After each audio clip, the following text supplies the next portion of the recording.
Bhagwan Shri Yogi Ramsuratkumar ki Jai. Sarvam Yogi Ramsuratkumar Ashram.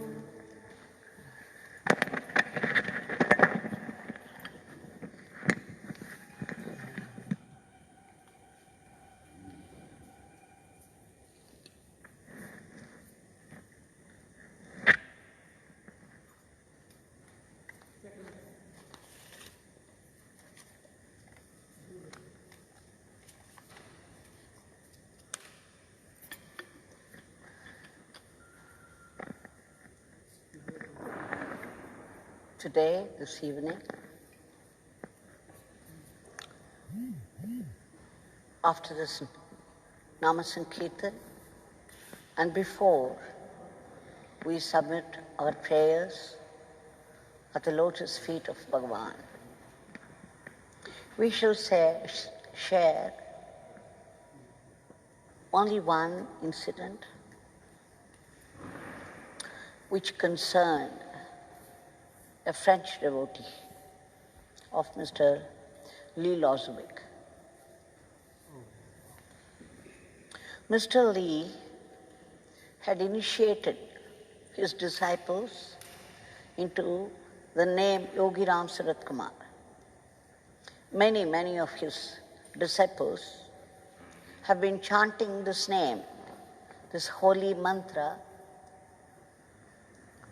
and they used to share the extraordinary developments after chanting this name. How it gives inner and outer transformations. There is one Jean-Pierre, a French devotee of Mr. Lee, who was also initiated into this mantra, this holy mantra, Yogi Ramsuratkumar Jai Gururaya, by his master, Sri Lee Lozowick. But Jean-Pierre, very prudent, he thought this practice of the singing the name, practice of chanting the name, is rather useless and stupid. Though he received the initiation, he never gave much thought to it. And whenever people described their extraordinary experiences because of the Nama chanting, he would dismiss them as exaggerations. It happened one day when he was living in an apartment there in France. He had a brother who had a certain psychological problem. His brother was very aggressive by nature, and he would imagine that the others were responsible for all his failures in life. He would always be angry with others. He would always be blaming others for his own failures, that the others were the source of his problems. With the result, at times, he would reach some extraordinary state of mind and he would attempt suicide. Twice he had attempted and he was saved in the last minute. It's called aggressive paranoid psychosis. One day, about 9 a.m. in the morning, when Jean had just gone out and come back, he went straight to the toilet. That when he was in the bathroom, he heard a phone call. Usually, he would not attend any calls if he was in bathroom, and that day something prompted him. So he came and took the call, and it was from the organization which was providing daily help to his brother who was suffering from the psychosis. They said that his brother was found unconscious in a pool of blood. There was a medical emergency, and the emergency team was attending. So he was informed, and he wondered, usually, his mother was living a few flats away, 1 or 2 blocks away from his brother's apartment. His mother lived separately, his brother lived separately in an apartment. He lived on the other side of the city, a little away from those two. So as soon as he heard, he knew that probably his brother had attempted another suicide, and that this emergency had developed because of that. And then the first thought that came to him, what will I do now? And again he got an inner prompting to inform his mother, who was 86 years old. She was able to manage everything by herself, living separately, but she was very agitated about this particular son of hers, the one with the psychosis. She would be sometimes terrified as to what would happen to him. How would he manage? So Jean thought he had to prepare his mind for his mother's mind, otherwise she would be shocked. And she might want to hurry to the place and create a scene also. So he took a bus, and in 20 minutes he reached her apartment. She was coming out of a bakery, and then he told her, he did not tell her that he might have died, his brother might have died. Instead he said, there's a medical urgency and the team is attending on his brother. And then he said, Mother, you just stay put here. I would go see. I have no idea what is going on. Though, of course, he was lying to his mother because he did not want to shock her. She was already old and very, very agitated about her son. So he said, Mother, you just sit here. I will go find out and I will let you know. It will take some time because the medical team is attending on him. The mother usually would be very aggressive also. She would say, no, he is my son. I have the right to know what is happening to him. I would come with you. But that day, again, she agreed.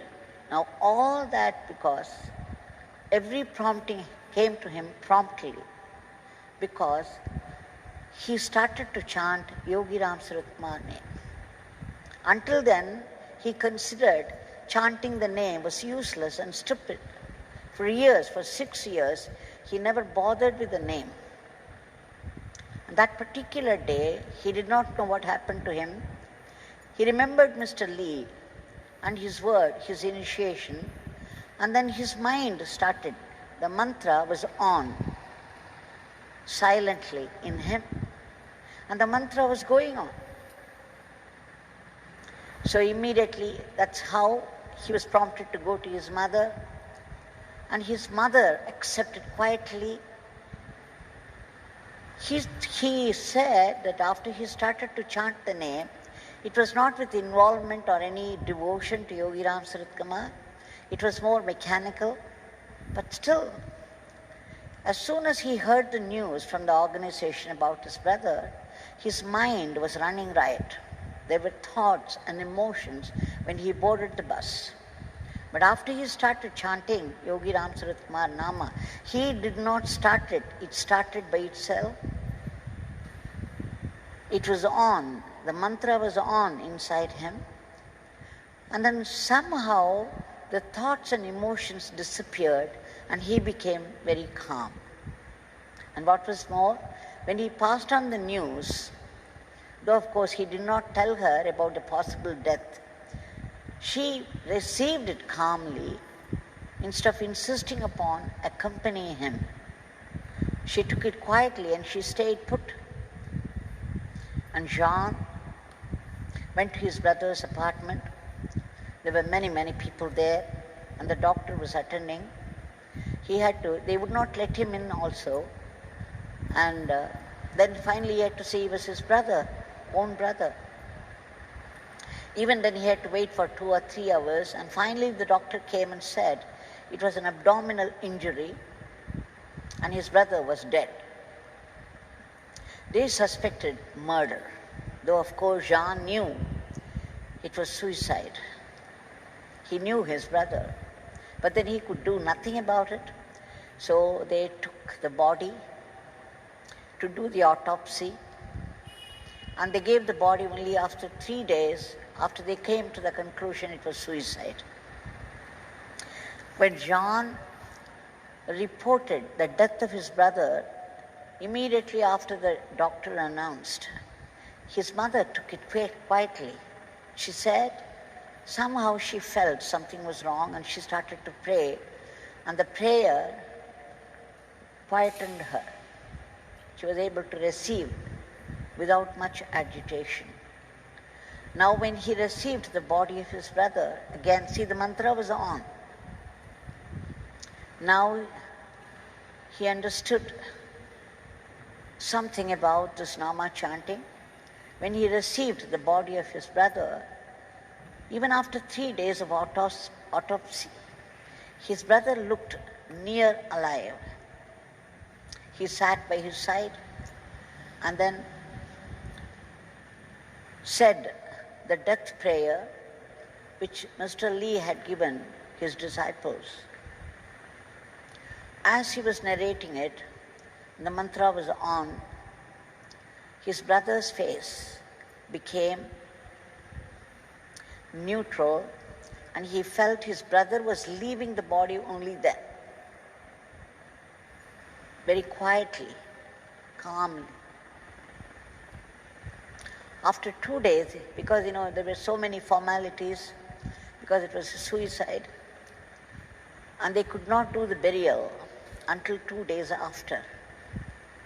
So when he received the body finally for the funeral rites, he found it was only a cadaver. It had no such calmness that he felt when he said the death prayer with the nama on inside. Now when he informed his sister who was in Paris, she was working in a museum. She was in charge of the department of statues. Only Monday would be a holiday for her, so they fixed the funeral for Monday. But it happened that on Monday, the museum was going to be open to the visitors, and the sister had to transport a heavy statue to the museum. And they had to do it on Monday, which meant she would not be able to come. Much as she wanted to do it, this was holding her up. The mantra was on. Jean was expecting his sister, and he knew now that she was being held up. The mantra was on in him, and suddenly those people, she was just thinking how to transfer the statue, every statue, to the place of the museum which was to be opened for the visitors. Her assistant said they would do it themselves with the help of the security team. The security people would never be available generally, and even if any request was made to them, they would refuse, I believe. A difficult team to deal with.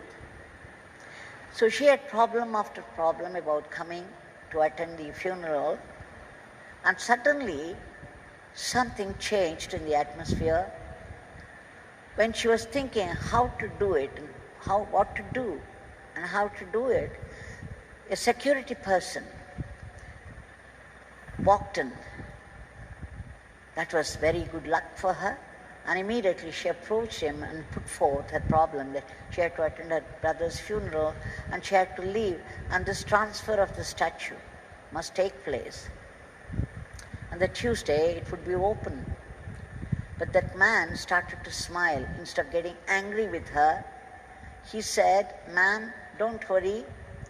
Tuesday we are all going to go on strike, and therefore there will be no museum on Tuesday, no visitors at all.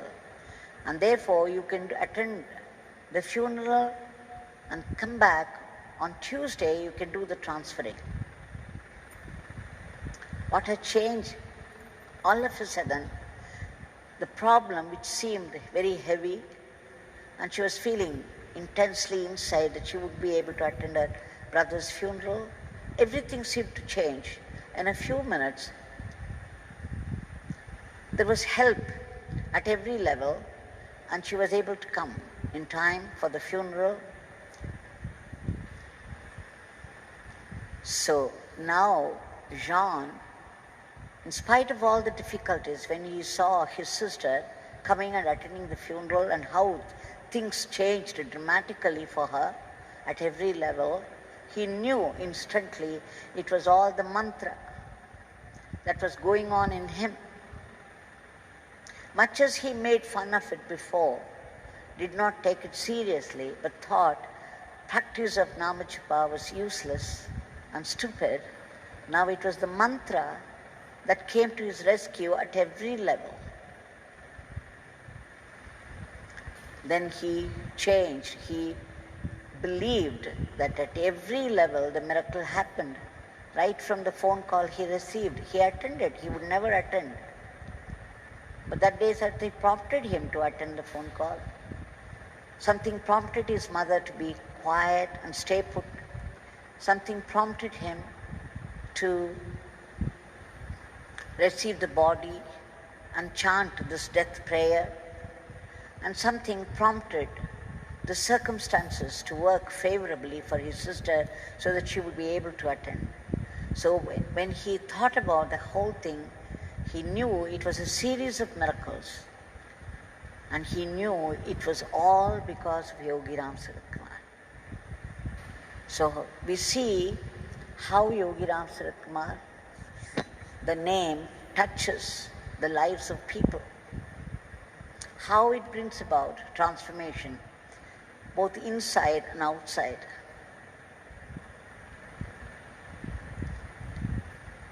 Now this is once again how a man who dismissed this Nama chanting, how the Nama started on its own in him, came to his rescue at every level. This Nama is nothing, none other than Nami himself. It's Yogi Ramsuratkumar's presence, vibrant, live presence. The minute we call out in any situation, he remembered then Bhagwan saying, when you are in difficulty, call out this beggar's name and see what happens. And he saw what happened and how they happened. Now that Bhagwan is right in front of us even now. Even though he is not physically available to us, he is still very much vibrantly present. And his work for the cosmos continues as vibrantly. Now we shall submit our prayers at his feet. Today's prayer